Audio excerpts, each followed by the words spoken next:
Kita niyo, oh. Yun. So dati ano lang to, pick up lang to. Parang style pick up siya. Tapos kinangsol ko to. Yan. Para tapos ginawa niya parang bahay sa loob, pasukin natin.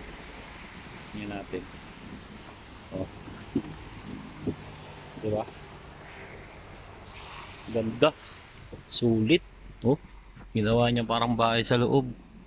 Oh, may ano, water, may mga ano, may mga gauge yung water niya.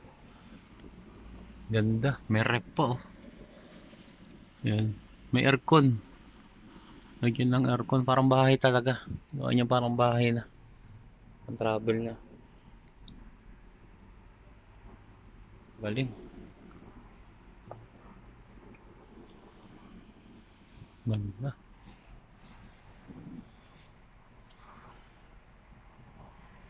Kinansel namin to. Kaya pala nung ano. Tapos kaso lang, pinapalitan niya to ng loob. Ang gulong. Pinapalitan niya. Oh. Pinapalitan niya sa loob ng mga ada change ha. Ada muli yung muli niya pinalitan, pag-truck. Hindi ka to muli ng GMC. Ay, may ilang stud to? Pinaraming stud. 1, 2, 3, 4, 5, 6, 7, 8. 8 stud na. Walang stud. Tapos naka-disc brake. Image nyo pag malayo. Akala mo lang sa, parang sa taas nga may higaan pa yan sa taas eh, doon.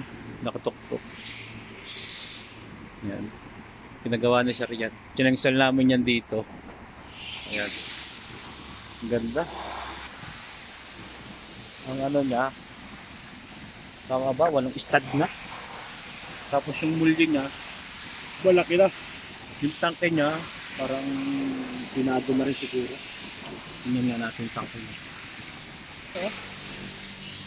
Yan ang looks niya pag nasa malayo ka. Ayan. Ano to? Nabili niya to ni Sir to. Tapos, yung pinaayos nga niya. Ayaw niya sabihin kung magkano nagastos niya eh. Pero ang ganda, sulit. GMC to, GMC na Yukon XL. Muli niya. Contract na. Kaso yung yung gasolina niya, yung tangke niya pinalakihan na rin. Kasi ito, di gasolina to.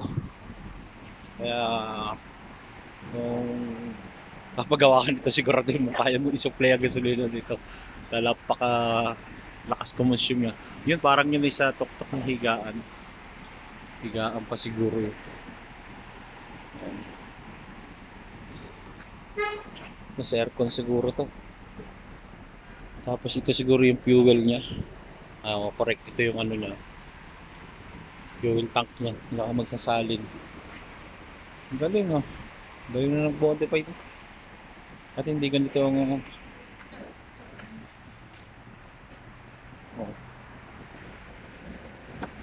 lupit ng shock ng ano niya. Shock absorber niya ba yan? O ito. Binago rin pala yung design nito.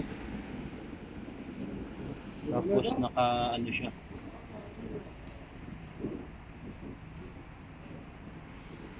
Grabe. So pinapaayos niya yung ano, yung supply niya doon sa wiper. Hindi pala Yukon to, sorry. Ford, ano pala to? Ford pala to. Hindi pala to ano, Ford nga pala to. Sorry. Hindi na nasabi ko ano na F350. F350 siya. Super Duty. Ayan.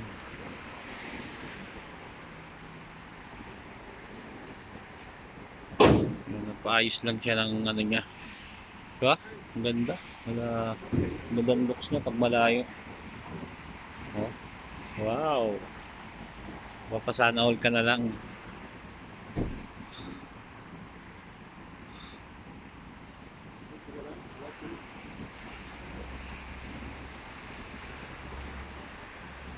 P-tariff!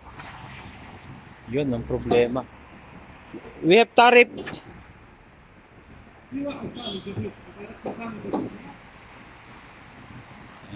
Leaking siya.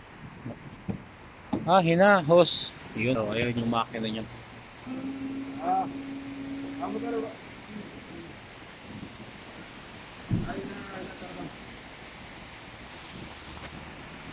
Pati radiator niya. Pero yung air filter niya, hindi niya minodify. Hindi niya pinamodify yung air filter niya. Intact pa rin. Size ng gulong niya. Pan-track na rin. Mga pan-track na rin. Ganda ng mags niya, oh. So, napabilib nga ako dito. Hindi ko lang na-vlog to eh, yung nagano to. Ganda, drive.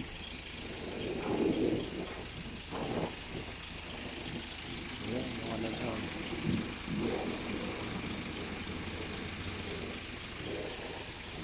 Ah, diba? Gandang sulit na sulit sa loob. Parang sa Amerika rin, ganito yung sa Amerika. Napapahilig na rin yung mga kapatid nating Muslim, mga Saudi, no? Ganda. May rep siya.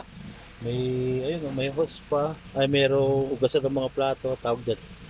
May dirty kitchen. Yun, tama. Dirty kitchen. Parang sa ilalim yan, ano pa eh. Pag tumayo ka sakto, oh, hindi ka mauunto. Taas.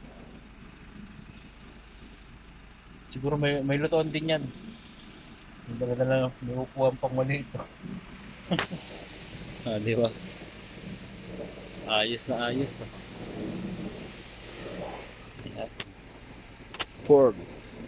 Ford pala to. Sorry, hindi ka ko GMCU, kundi pala Ford pala to. F-150. 350.